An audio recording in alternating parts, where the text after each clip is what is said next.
Pasado na nga po sa Quezon City ang anti-squatting ordinance at sa bisa ho ng ordinansang ito ay mas mapipigilan na ang mga informal settler na angkinin ang lupang hindi naman kanila. Ano-ano pa nga ba ang nilalaman ng anti-squatting ordinance? Pag-uusapan natin kasama ang ating kapuso sa batas, si Attorney Gabby Concepcion. Good morning sa Attorney. Good morning din at congratulations kay Mayor Viste. Oo, alam mo. At sa nagsusulong sa board. Sa local government unit kasi malakas ang loob nila. Yes, oo It nga takes courage. Oh, God. At saka paninindigan din. Kasi alam mo, totoong, may mga nagsasabi nga na dito sa ganitong klase ng, yung ordinansa, di ba? Maraming nalilito, syempre, kasi meron tayo yung Lina Law. So, ano ang, pakisaad lang sa amin, ano yung nakalagay dito sa ordinansa na to, basically? Well, sa bisa ng ordinansa ito, pipigilan ng mga informal settler na magtayo ng mga struktura na either pampubliko o pribadong lupa kung walang pahintulot ng mga may-ari at kung nagko-construct sila, walang building permit. So, kung ganito ang sitwasyon, may pahintulot din sila na i-demolish ang mga strukturang tinatayo na illegal. Pero nakasaad din to na kahit na anong demolition ang isasagawa, dapat in a just and humane manner na required sa ilalim ng Constitution at sa ilalim na rin ng Lina Law or Republic Act 7279. Ibig sabihin, ginagarantiyahan ng ordinansa na yung mga involved sa demolition ay dapat, halimbawa, may suot na proper identification, may mga nakadeploy na barangay public safety officers, at police para matiyak na mapanatiling maayos at peaceful. Right. Alam na natin ang experience ng Quezon City. That's right. Hindi masyadong peaceful. So yung eviction or demolition dapat gagawin during regular office hours, Monday to Friday, at dapat magandang weather, at hindi gagamit ng heavy equipment sa pagde-demolish, para na lang kung talagang hindi kakayanin ng mga simple tools ang pag-demolish. Sa isang banda, maganda sana itong batas na to para hindi na mapatayo ang mga struktura, lalo na yung mga delikadong lugar. For their own sake, di ba? Sa tabi ng mga estero, riles, ilalim ng tulay.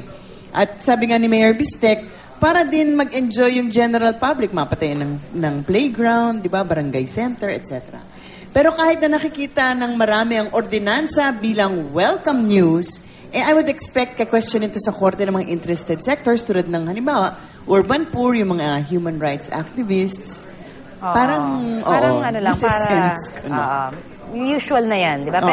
Pero attorney, paano naman yung sinasabi kasi, di ba, karapatan daw ng mga informal settlers, so paano magre-reconcile yan dito sa bagong ordinansa?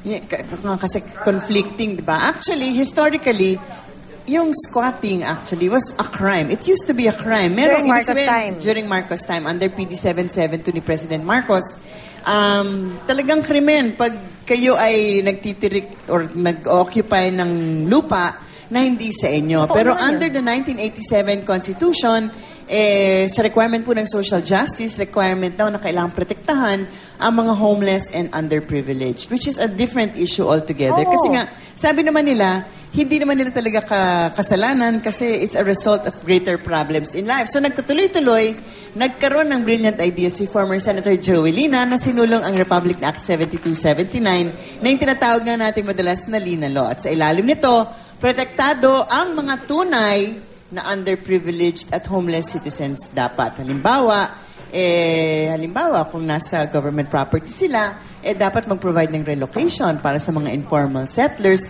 bago sila paalisin. Or kung hindi sila ma-relocate, dapat ay bigyan ng tulong na pinansyal na katumbas ng minimum wage sa loob na 60 araw.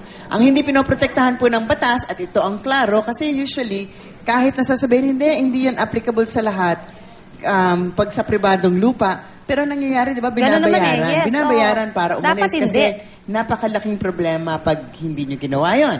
Pero ang hindi po pinoprotektahan ng batas, kahit na anong batas, ay yung tinatawag nating professional squatters. I-define natin ang professional squatters o yung ito po yung, sila yung actually may kakayahang pinansyal pero pilit na nagtitirik ng kanilang mga bahay sa lupa ng iba. Sila rin yung mga taong na-awardan na ng housing units ng pamahalaan, pero ginagawa nila, binebenta, pinaparentahan sa iba. So, posibleng issue rin sa ordinansang to, yung summary eviction or demolition, kasi since time immemorial, kahit na nung Marcos time pa, hindi mo pwedeng kunin ang batas sa sarili mong kamay at i-eject ang mga tao. Pag nakatirik na sila doon, kailangan pa rin mag-file ng kaso for ejectment, di ba? Hindi pwedeng ikaw na lang yung, oy, akin to, alis kayo. Yes. Pero ang sinasabi kasi nung iba, teka muna, pag ganito yung ordinansya, parang shortcut ang nangyayari kasi hindi mo na kailangan mag-file ng kaso sa korte, mapapaalis na at madedemolish. So I would expect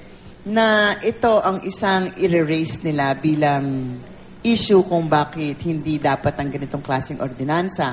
At siguro sasabihin din na nila, uy, walang relocation provision sa ordinansang to kung involved ay government property, baka naman ito ay labag sa social justice provisions ng Constitution.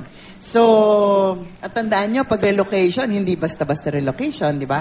Dapat hindi masyadong malayo, may facilities, may eskwelahan, may health facilities, etc., etc. Pero ang gusto naman natin kasi sabihin, hindi lahat ng may lupa mayaman, di ba? Tama. In the same way, Minana lang hindi lahat ng squatter ay Or totoong illegal settler, nangangailangan. So, mahirap talaga balanse yan. Okay. So, tulad nga ng sinabi natin, welcome news para sa iba, san marami, ang ganitong ordinansya, but we would expect questionin po ito sa mga korte. Pero at least, no, yung kay Mayor Bistek at saka dun sa nagsulong nito, at least may guts sila, no, para panindigan sana nila talaga. Definitely. Maraming salamat, Atty. Maraming salamat Gabby. din. At ngayon naman ho ay punta na tayo sa ating unang balita.